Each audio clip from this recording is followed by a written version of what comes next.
Hi everyone, it's Dave. I hope you're all okay. And today's video, I want to talk about my experience last Sunday when I went to Mass, Catholic Church. I think you'll find it quite interesting. So before we get into that, I just want to, here we go, show you this. The Imperfect Individual by David Coffey, that's me. There we go. A little read of that if you want.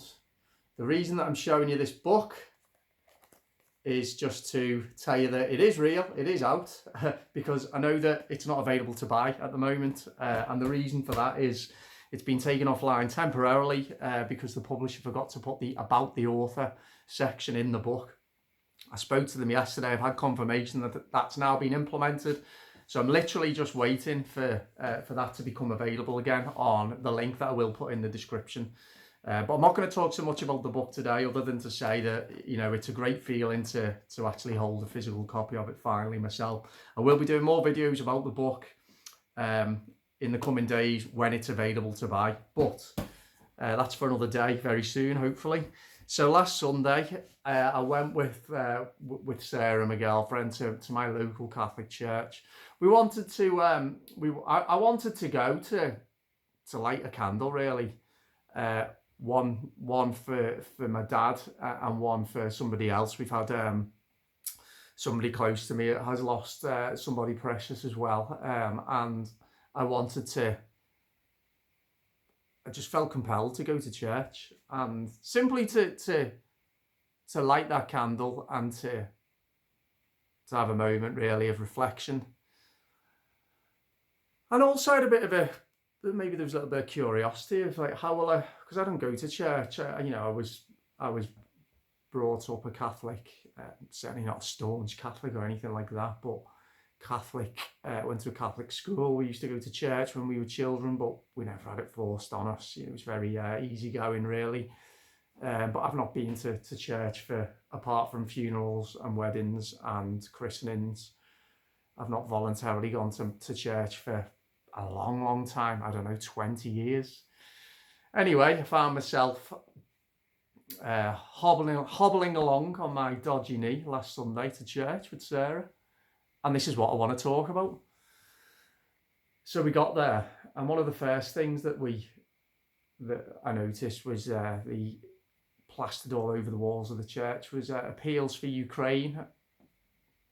I didn't read really what it said because I actually got speaking to someone that I knew there, but I thought that's quite interesting. Appeals for Ukraine, so okay. Was intrigued to see whether they would still be enforcing masks and things like that, which they weren't. But there was hand sanitizing stations. You know, I thought, I wonder what Jesus would have to say about that. The story of the leper, as you know, it's certainly come to my mind in the last couple of years with everything that's gone on. You know. Anyway, my overarching, before I tell you some particulars, my overarching conclusion really is that certainly the Catholic Church has been, well, it could easily be argued and proven that it's corrupt and always has been. And I really don't need to go into why that is, but what we can do is what I can conclude is that it has been taken over by the same dark forces that have infected it and poisoned literally every other organisation on this planet in the Western world. With regard to these narratives that are just absolutely indoctrinated into people. So took our seats and I noticed draped around the feet of Our Lady was a Ukrainian flag. How absurd is that? To see the flag of a random Eastern European country that's allegedly engaged in a war of attrition with another country in a place of worship, that's bizarre. The priest, I was interested really whether those old traits of the Catholic Church around engendering a sense of guilt still existed, and unfortunately, yes. So the priest, very early on in the Mass, made reference, and I didn't understand why. Well, I think I did, because he appeared to be virtue signaling about the recent budget. I've not really looked into it because, as you know, I really don't care about politics. I just don't care. But to bring politics into a ceremony, a holy ceremony, on the Sabbath, on a Sunday in a church, I don't understand that. Anyway, and he gave his albeit quite brief opinion on it. This, let's not forget, from the Catholic Church, one of the most wealthy organisations on the planet, talking about financial matters. I found that quite interesting. During the Mass, I looked at the newsletter, and I saw a notification about a Mass somewhere else in Liverpool. I think it was in Anfield in Liverpool, somewhere, a Mass where a Mass particular just for the LGBT community.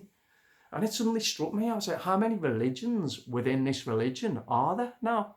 You've got the Ukraine religion, the hero worship of Zelensky, and of course the priest during his sermon mentioned Putin. So, I didn't go to church, and I don't think people go to church for geopolitical musings from a large man of the cloth, man of God, do they? It would have been interesting if maybe he would have said something that contravened the official accepted narrative, but even that wouldn't be acceptable. But it didn't surprise me at all. Even in a church on a quiet Sunday morning where people, they go to try to find peace with God, are being lectured to by priests about, or if not lectured to, nudge. This is what you should be thinking. Putin bad, Zelensky good, Russia bad, Ukraine good. It struck me the number of religions that are embedded within embedded within society. I talk a lot about the demise of God in Western society in this book, and how that instinct for God is still there within each human being, and how it's manifested in very dark and deranged ways. For example, hero worship of NHS, at the idols and the zealotry associated with NHS, European Union, for example. Of course, the jab, I'll come to that in a minute. Ukraine, these figureheads like Zelensky, and the LGBT religion as well. I mean, I talk about that in this book. I thought, so here I am in a Catholic church, which is supposed to be a religious experience. Yet there seems to be all these other religions embedded within it, which says to me that, to be honest, the Catholic Church has definitely maybe lost confidence in itself, because there didn't appear to be much of what I would have. Well, there was the traditional kind of like Catholic teachings and message, etc. But side by side with these these new twisted, bizarre religions that are omnipresent in society. So it carried on. So we had a little bit of the traditional old kind of like school, you must feel guilty, or, you're going to go to hell and all the rest of it if you don't do the right thing. Alongside, I was interested with the actual readings and the gospel. I find that the Bible very interesting. There's a reason why the Bible is still very relevant today, even with the demise of God and religion in society. It's still one of the best-selling books in the world. Everyone knows about the Bible. Everybody, whether they're religious or not religious, will at least know a couple of stories from the Bible. There is a reason for that. It's because it contains some really deep truths about the human condition and human nature. Take the religion out of it, but just some of the stories are so resonant and so deep and such a kind of like incomparable insight. So the readings and the gospel I find interesting, and I could actually imagine going deeper into the Bible teachings more, and trying to draw out some inspiration and some wisdom and things like that. So that was interesting, and the whole thing was interesting. Don't get me wrong, but we saved the best till last. Right at the end, after the communion, you know, I didn't take the communion because I thought that would maybe make me a hypocrite, because I wasn't immersed in the actual experience of going to church. I was there as I say, I went for good reasons, and I'm glad I went, and I lit the candles, but I went really, or I felt more of an intrigued kind of onlooker, separate from the service rather than immersed in that religious experience. So I didn't want to, and I also don't class myself as a Catholic either, so I didn't want to take the communion. So I didn't do that. Anyway, after the communion, just before the congregation left, and one thing to say, it's lovely that people get, that people have a faith, and that it gives them meaning, and it gives them peace. I think that's a lovely thing. Just for me, that environment and that setting and that particular religion, it doesn't do that for me, but it's nice to see that it brings comfort to people. So there's that. Anyway, best to last. The priest says, he says, I've had to cancel, I can't remember what it was, he said, a coffee morning or something like that, and a mass on Thursday and Friday this week. He said, because I've got my latest booster booked in. And I kid you not, I've got my latest booster booked in. And each time I've had my previous injections, in his own words, it's knocked me sideways for a couple of days, and it's given me the symptoms of the virus. And then he went on to say about how the vaccine was wonderful and saved lives. And that just put the rubber stamp on everything for me, on the absolute insanity that is just absolutely everywhere in this world today. I did feel like shouting out to the priest, "You're an absolute idiot." Of course I didn't. You're insane. You're an idiot. And I left with the feeling that I didn't feel the presence of God at all. I really didn't. Nothing. I got nothing from it other than a sense of kind of like, as I say, it was a sense of wonderment at the insanity on display, which I never failed to, it never fails to surprise me, the levels of deranged madness in this world at the moment. So I just wanted to tell you this story only because I think it's quite hopefully an interesting story, drawing together some themes relating to madness of the world at the moment, how institutional capture right across the board, including the Catholic Church, the demise of God. Does the Catholic Church have a problem with its own identity? Has it lost confidence in itself?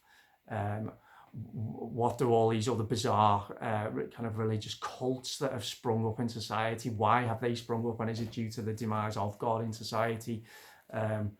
So anyway, I touch on a lot of these themes in this book. At its deepest essence, my book is about life and death, and the West's strange and fearful and fretful attitude towards both life and death. Anyway, there we go. I hope you enjoyed this video. Let me know what you think. Let me know in the comments. Are you a religious person? What are your what do you understand by God? And what do you think of that story I've just told as well? I'd be interested to hear your thoughts. Anyway, have a great weekend, everyone, and I will be back soon, and I'll speak to you very soon. Okay, bye bye.